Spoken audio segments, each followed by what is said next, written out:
I want to quote a few couplets from Allama Iqbal. He is the person, as I told you, in the end of my discussions on Surah As-Saf. He was one of the seers and visionaries of this century. And he had the vision of the dominance of Islam. I quoted some of his couplets, some of his poetry last evening. Today I want to quote a few of his couplets regarding his assessment of Quran, its grandeur, his marsiya, his lamentation on the attitude of the Ummah. We have taken up the same attitude with Yahud, the Bani Israel took with Torah. The same is our attitude with Quran. Ba'ayatash Torah kare juzi neist, ki az Yasin ehu asam amiri. Oh, the Muslims, for you this Quran means nothing else except that you should recite Surah Yasin to a person who is dying. That's all. To make his death easy. The book which was revealed, which was sent to you to be a guide and light for the life, you have made it as something to make the death easy. Ba'ayatash Torah kare juzi neist, ki az Yasin ehu asam amiri. What's your attitude? You just read it, recite it, don't understand it. Don't ponder over its meanings. You are not acting upon it. And he says, you know, Ba'ize dastan dano asana band, maniye wu pastu harfe wu baland, az khatibo dailami guftare wu, ba zaifo shazo mursal kare wu. The sermon givers in the Muslim Ummah who are giving wa'az and sermons, they never talk about Quran.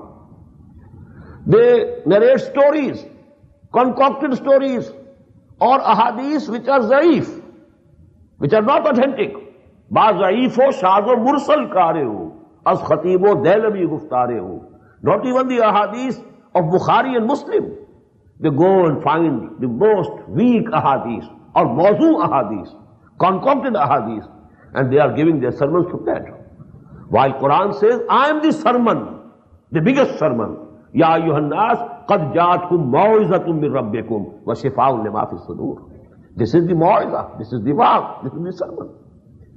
Especially the Sufis, mostly, had nothing to do with Quran. He has lamented about their attitude also.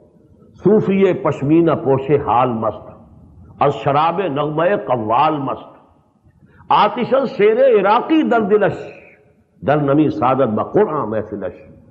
At least in our part of the world, in Indian subcontinent, and I think it's so in so many other Muslim countries also. There is going qawwali or the music with poetry, Persian poetry, Urdu poetry, and people go ecstatic. Ecstasy they feel on their poetry, but never they read Quran. In their meetings, Quran is not at all mentioned. And I noted, and I invited your attention, there's a big movement. I admire their work. But you know this movement of today, despite all its volume, the main point of my complaint is that they are bypassing Quran. They are making tabligh, but not through Quran. No tafsir through Quran, no tazkir through Quran, no tabligh of Quran, but you know sermons and stories, and mostly very weak stories. This is going on. Actually, we are not using Quran just as we should have used it. This was the miracle of Muhammad sallallahu alaihi wasallam.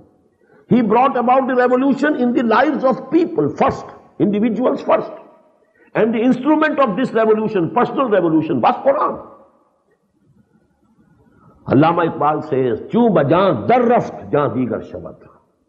When this Quran permeates the inner personality of a person, his personality from within changes. There is a revolution. His values are changed. First, before that, he thought that life is the biggest precious thing. Now he thinks that Shahada is more precious than life. They would like to have the death of Shahada. They would like to meet Allah as soon as possible through Shahada. They don't want to live anymore. Shahadat hai matlub wa maqsood hai mu'min, na maane ghanimat na ishwar kushai. This is the change. This is the change from within. The values have changed altogether. And this is actually the change from within, which is permanent. And when this comes in a requisite number of people, and when these people join hands, then they can bring about a change in the system. They can bring about a revolution. Then the whole political, socio-economic system can change. Then they can wage jihad for the cause of Allah. If they go to war for the cause of Allah,